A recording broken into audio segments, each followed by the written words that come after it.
Hello friends, I think we have been enjoying this, the company of Alexander Pope and his critical views. No? We saw part 1, part 2, now part 3 we have already seen 6 points. You know what are the first one is what are the morals that to be followed, second is speech and silence, and third is when telling the truth, don't say the whole truth always. Fourth is the book full blockheads. Yes. Book full blockheads. And then fifth we saw balanced critic, sober critic, lines 631 to 642, 12 lines. And then we have got half a dozen examples. Sixth point is that. We have got Aristotle, Horace, and then who are the other 4 people? Quintilian, Dionysius, Quintilian, and then we have got Petronius Arbiter, and the 6th one is Longinus, sublime incarnate. Yes. Now the 7th point is rise and fall of Rome. That is about learning. Is it that succeeding critics justly reigned in Rome? Like this, half a dozen we have already seen. Rome and the Athens we saw. Justly reigned means ruled Rome. Then there was useful laws they ordained. They ordained means they gave useful laws to the righteous. Learning and Rome in empire grew. That's what it says. The Roman Empire, learning grew along with that Rome also grew. And then wherever the eagle spread its wings, eagle is Rome, standing for Rome. So wherever eagle spread its wings, art also flourished, art followed. And then what happened is that there was invasion by barbarous tribes, Goths. Goths.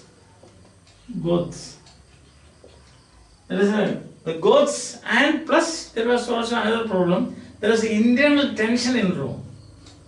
See, as a result of that, what happened? Tyranny. And tyranny naturally is connected with the superstition. So learning fell and Rome also fell. And after in this situation, to be dull was considered to be good. And there were some monks. And there was a second deluge.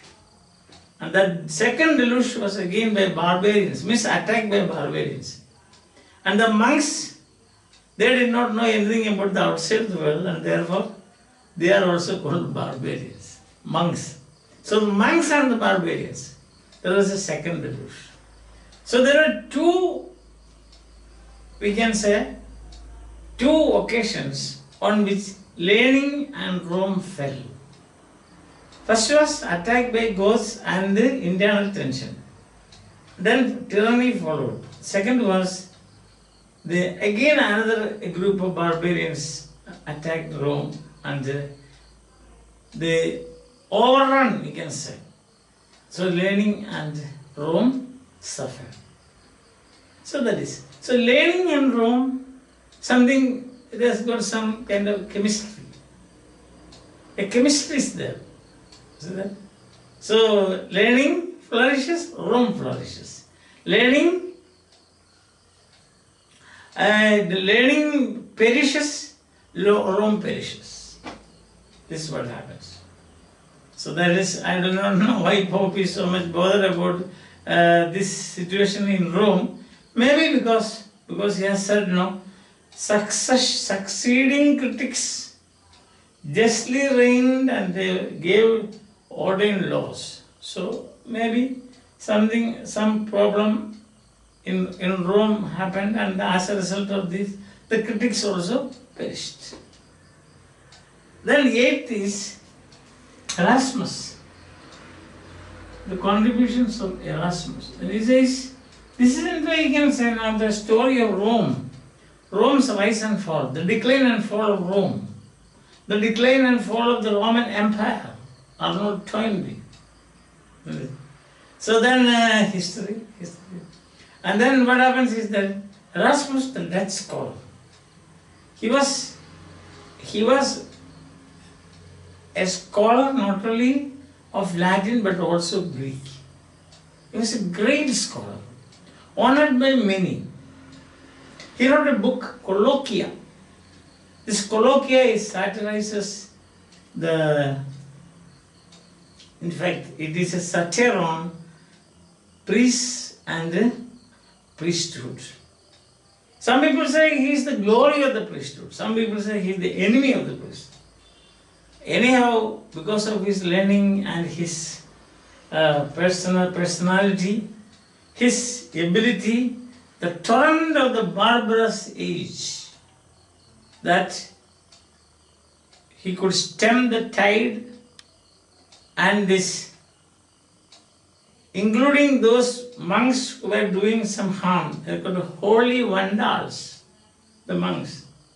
They were thrown out, and Rome once again regained its glory, and that is the 9th point, revival of learning. So this is a history of Rome, revival of learning. Colloquia, that was the book, Colloquia. Colloquia, Colloquia, Colloquia. It's a satire on priests and priesthood, monks, their way of life. Later, we can see, Joseph, Prologue to Canterbury tells us. So he says, revival of learning. There was a great, this is the second tide, we can say. There was a great Pope. Pope Leo the 10th, he was also known as Pope Leo the Great. What happened is, during his period, the muses again came back to settle down in Rome. Sculpture, painting, Raphael, the great Italian painter, Rome's ancient genius again spread. Rome's ancient genius again flourished. You have got sculpture, Leo the Great, stones leaped to form, rocks began to live. Rocks began to live and stones leaped to form. Sweeter notes in temples were heard. Sweet music. You had the great painter Raphael, it was the age. You had the great singer, the poet Vida, Vida. Raphael, painter, and Vida. He was born in Cremona of humble poor parents. But he was a poet, and his patron was Leo the Great. So he encouraged him. So sweeter notes were heard in temples. Cremona, not Cremonia. It will be like ammonia. Cremona. Cremona is near Mantua. Mantua, the birthplace of Virgil. So just as Mantua became famous, Cremona also became famous. Next in place to Mantua. That's what Pope says. Next in place to Mantua. So again, splendor of Rome comes back. The magnificence of Rome comes back. The spectacular sculptures and paintings and poetry all find their place, their due place in Rome once again. See that? And then what happens? Again there was decline. That is the 10th point. Decline means the muses were banished from Latin. That is, the muses were banished for some unknown reason. Then what happened to the muses? They went to the northern world and settled down. There were people to embrace them. Critics, learning flourished. That is most in Rome. You have Corneille and Boileau, who meticulously and scrupulously followed the rules of Aristotle and Horace, especially Horace. Then what happened is that they obeyed the rule. They were rule-bound people. You remember when we were discussing Dryden? They were so much bothered about the unities. Later when we come to Dr. Johnson, you will see that after all, why should there be unity? He says, everybody knows that theatre is not Rome, then why can't they imagine the other things also? That is another argument. We will see that later. And then the 11th point is, so the French people admired Horace. The French people admired, they were so much influenced, you can say, by these lawgivers, Aristotle, Roman and Athenian lawgivers. But what about 10th, English attitude?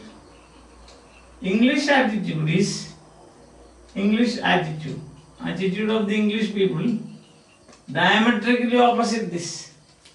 So he says that Britons, they did not bother to obey the laws of foreigners. Foreign laws they despised. They were unconquered and uncivilized group of people.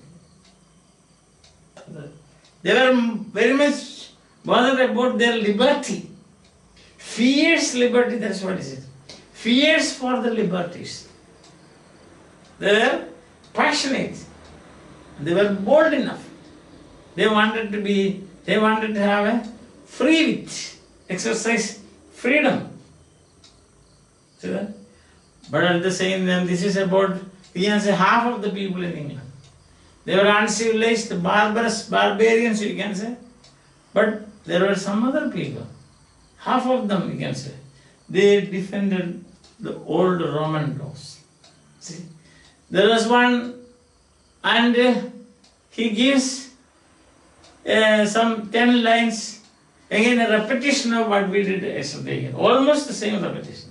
631 to 642, 12 lines. We have already seen same thing. And he gives 3 names of 3 great critics. One is Duke of Buckingham.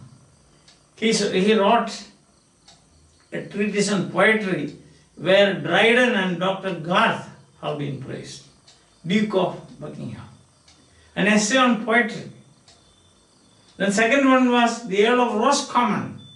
Yesterday I told you about that. The Earl of Roscommon. The first one to praise Paradise Lost. Milton's Paradise Lost. So, first one is Duke of Buckingham. His essay on poetry. Second, Earl of Roscommon. Earl of Roscommon.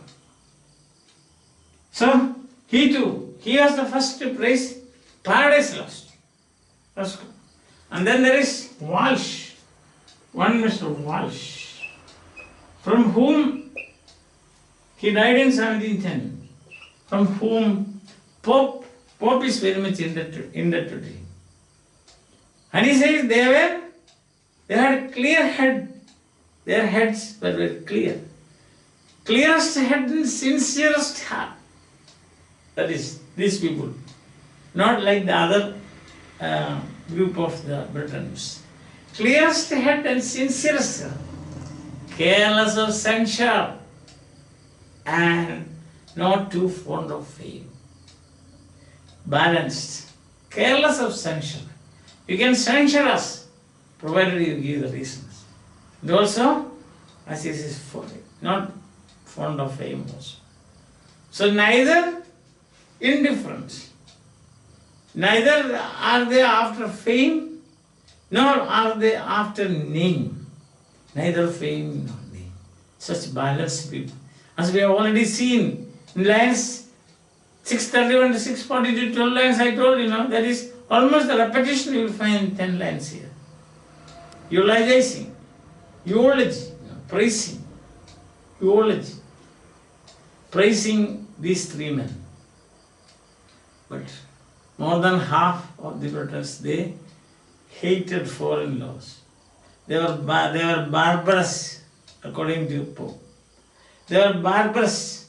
They were unconquered, uncivilized. But still you find a group of people here, Duke of Buckingham, then you have got Roscommon, Earl of Roscommon, and you have got Walsh. So these people, they had clearest head and sincerest heart. Neither were they influenced by fame, nor were they influenced by name. Neither were they influenced by blame, neither they were influenced by flattery. So they were balanced people. So with that, Pope ends his essay on criticism. Essay on criticism is not in prose, it is in poetry. Essay here means an attempt, that's all. An attempt can be made in prose or in poetry. Heroic couplets, iambic pentameter. Iambic pentameter, these things I have already told you at the beginning. So we had about 11 lectures, this is the last one. In the last one we have seen rise and fall of Rome, critics, Erasmus stemming the tide, revival of learning under Leo the Great, Leo the 10th or Leo the Great Pope. You have got the sculptors, then painters, then singers and poets like Vida, Italian painters of the greatest of all, Raphael. Then you have the English attitude, and we saw three clear-headed, sincere people. That is, they were praising the English and also they were praising the Roman or the old Romans, or we can say the ancient rulers. So with this we come to the end. Now let me tell you, I would like to tell you one thing. You must go through the text. And another very interesting thing is that this is very useful to your life. If you go through this, my points now. First, I think it was in the first section, it was 16 and then 14 and now it is 12. So all the points, if you put together and see, you will see these are like 10 commandments for us. Pride, envy. So he deals with that. Then, book full blockheads. A lot of things like that. So why don't we go through that and see? It's like a counseling session. If you read it with sincerity, it is like a counseling. You read a counseling session and it's very useful. Definitely useful. As a student, it will do good to you. So I humbly request you, don't take my lectures as a substitute for reading the original text. As I always say, you must have that practice of reading the original text. Instead of, I will say, no, these days people are, if I say something like that, you don't take offense, wasting time on WhatsApp, WhatsApp and then what not, YouTube, etc. I don't know. If it is for, if it is useful, it's okay. Otherwise, it will be a waste of time. That's what I said. I am afraid to say such things because I don't know whether it is useful, more useful than reading Pope's essay on criticism and so on. That I do not know. So I speak with diffidence, you can say. All right. In this case, anyhow, one thing I can assert, and I can speak asserting this point. What is that point? That please do not take my lectures a substitute for the original text. So, hoping that you will read the original text and benefit from this. For the time being, we will say goodbye till I come with another topic. That will be Dr. Johnson's criticism. And in between, as you know, I am also uploading lectures on the history of the English language. We started with the origin of language and we have come up to Renaissance I think that the last lecture I took on history of the English language is the great vowel shift. The great vowel means the long vowels and what happened, etc. We'll see tomorrow. We don't want to mix it. Like Shakespeare mixes tragedy and comedy. I do not want to mix history of language with the criticism. That I do not want to do. Okay. So bye. Have a nice time. Enjoy your life.